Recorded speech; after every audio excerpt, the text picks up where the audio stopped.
Briser les tabous qui plombent l'accès des femmes dans le monde professionnel, notamment à des postes de décision et de responsabilité, tout en leur empêchant d'avoir de brillantes carrières malgré la pluralité des débouches existants. C'est dans cette optique qu'a eu lieu la 13e édition du dîner débat des dirigeantes. Placée sous le thème « Les enjeux et défis de la féminisation des postes pour les entreprises et les institutions », en prenant la parole, la cofondatrice du média dirigeante Leadership Féminin est revenue sur l'importance de ce débat. Une fois qu'on a des lois sur les quotas, ça permet d'avoir beaucoup plus de femmes au sein du gouvernement, au sein du Sénat, au sein de l'Assemblée nationale, mais ça permet aussi d'avoir beaucoup de femmes dans des conseils d'administration, dans des comités de direction, là où les choses se décident.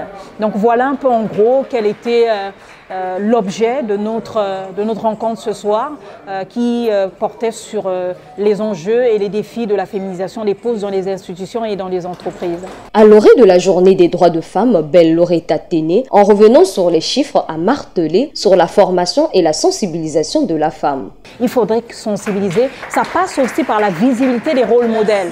Il faudrait que les femmes soient assez visibles, il faudrait que celles-là qui ont déjà gravi des échelons puissent descendre, soit dans des écoles, pour aller sensibiliser, pour aller partager leur parcours, ce qui permettra à la jeune fille de visualiser, de se projeter, elle aussi à leur tour. Quelles mesures prioritaires pour la féminisation du poste? C'est à travers cette question que la professeure Francine Thomé a dit ce qui suit.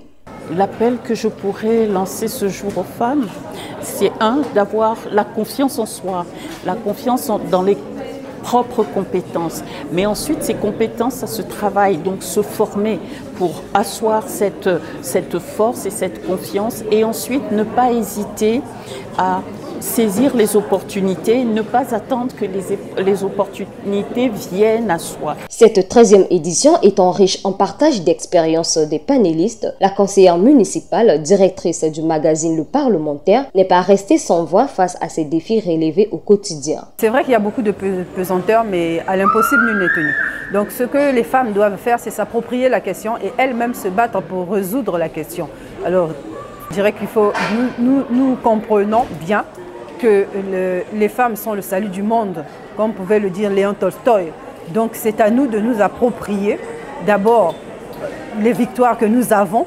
Organisée par le média dirigeante Leadership au féminin, en collaboration avec le cabinet d'Afrique Congo, cette 13e édition a été un rappel aux femmes qui se sous-estiment au poste de responsabilité, car peu de ces femmes osent se positionner à ces postes, souvent par un manque de confiance en soi, mais aussi par un manque de disponibilité en raison de leur vie privée ou leur statut matrimonial. Il s'y est de noter qu'une femme a le potentiel d'aller de l'avant non pas par sa beauté, mais par sa volonté de faire. C'est en mettant son cœur que l'on récolte les bons fruits.